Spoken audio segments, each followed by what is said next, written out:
is apparently settled. Lisa Brady, Fox News. 2 weeks before the first face-off between the former president and current vice president. Former President Trump writes in a Truth Social post that he's reached an agreement with, as he puts it, the radical left Democrats for a debate with Vice President Harris on ABC in Philadelphia on September 10th. He confirms the rules will be the same as the prior debate. That includes standing up and no notes from which to read.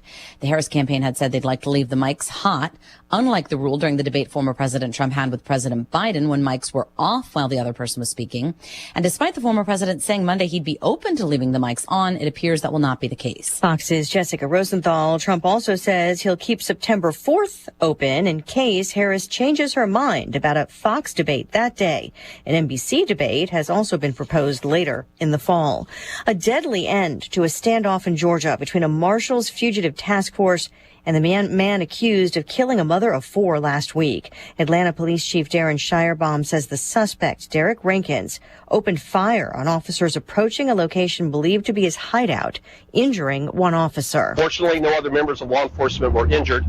At this point, the suspect, who we were seeking to take into custody, is deceased. Rankins was suspected of killing 22-year-old Courtney Reese last week. She was found with multiple gunshot wounds. Her family believes they had a previous relationship. 2 Delta airline workers are dead, another person injured after an incident at a Delta maintenance facility in Georgia. Sources telling Fox 5 Atlanta that a tire exploded as it was being removed from a plane early today. A statement from Delta says the company's heartbroken, offering full support to family members and colleagues. That deadly incident is under investigation. Stocks finish higher, but not by much. The Dow up about 6 points at the bell. America is listening to Fox News. Mommy, want to play a game with me and Dad? Mommy's not feeling good. You need to vaporize that cold. Vaporize? Yeah, with DayQuil VapoCool. It's DayQuil plus a rush of Vicks vapors. Whoa. Come on, honey. Let's let Mommy rest. You guys are amazing. And so is DayQuil VapoCool. DayQuil VapoCool, the vaporizing daytime coughing, aching, fever, power through your day medicine. And to vaporize sore throat pain, try Vicks VapoCool drops. Use as directed. Keep out of reach of children. As fall approaches, you have a lot to prepare for. Back to school,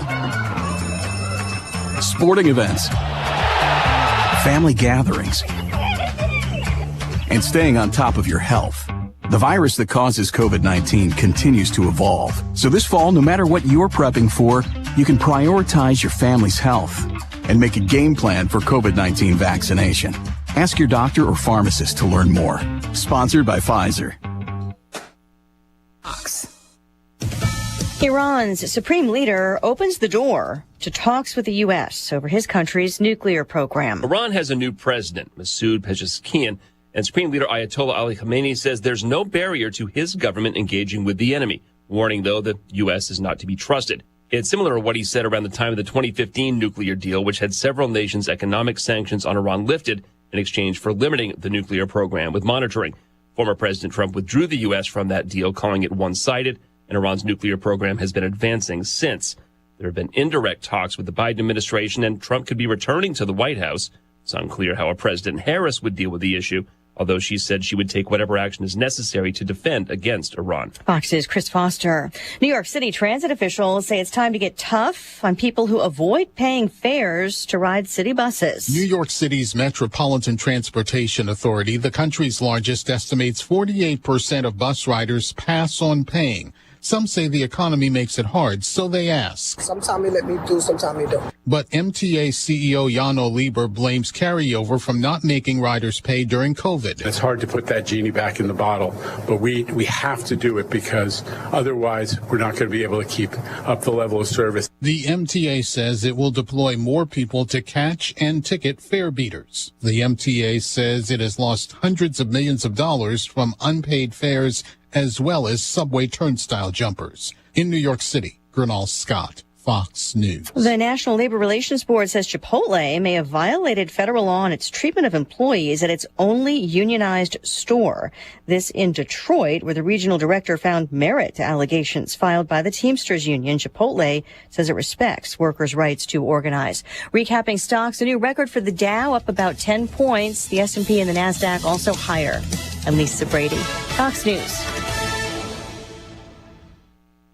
Hello again, everyone. Let's check weather for Eastern Illinois. Champaign and Van Evans Saturday. Mighty tough one on man and beast here for the day today. Some easing of temperature and humidity levels, not by much tomorrow and Thursday. It's a trio of cold fronts that'll bring temperatures down to more comfortable levels over the holiday weekend.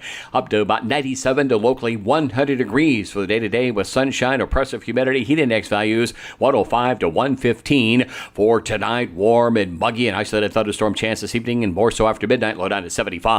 Tomorrow, clouds build, hot, humid weather, maybe a shower thunderstorm in spots, more so in the afternoon with a high to 93. Light wind down to 70 tomorrow night and a small thunderstorm chance for the day Thursday. Hot and humid, partly cloudy up to 92.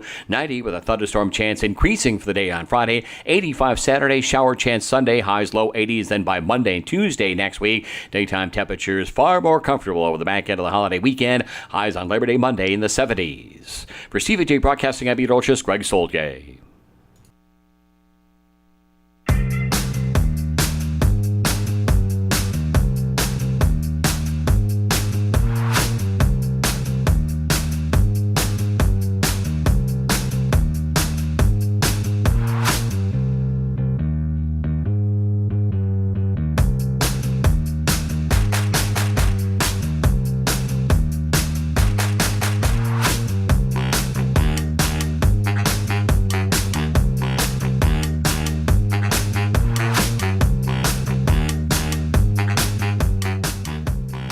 Hey, what's up? It's The Drive with Sam Piper, ESPN Radio 93.5. Derek Piper, Lante, Kyle Tosk. Another day, another step closer to the opener for Illini football Thursday night.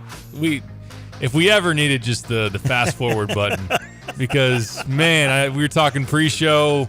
Brett Bielema met with the media today. What more can you say, right? Right. As far as, like, here's what we have. Here's how every guy has looked during training camp, at least as far as what people are comfortable saying inside the program to the outside. It's time to just play some football. Let's go. So otherwise, all we really have sports-wise to watch is our miserable baseball teams for the San Diego Padres. Did you see the play-by-play guy? He wasn't taking shots. He was speaking the truth. He was. Busch Stadium ain't what it used to be. No. And the fans just aren't showing up, which they're not. Sending a clear message, except for Cade. Yeah, well, yeah. For the old Brewers game. Cade's 1-0 in a terrible We appreciate season. people not showing up so you can sit a little close to the dugout. But other than that, yeah, they're rolling out about 28,000 every night. And I don't know how many are actually showing up. Right. Was that your first game, too? Of this season, yeah. I don't think I went last year either. You and I are... Oh, I should say my wife and I went to affiliate night. Oh, that's right. That's right. So we went to a couple. So this year, back in May, you and I are 2-1 at Busch, and somehow in a terrible season, we somehow saw 2 wins. I saw the loss when Kyle Gibson, like last night, decided to just give up. Can I say something real quick? Like when did podcasts start? Like 5 years ago? Probably longer than that. Longer than that. So I had people all the time saying, "Lon, you should do a podcast.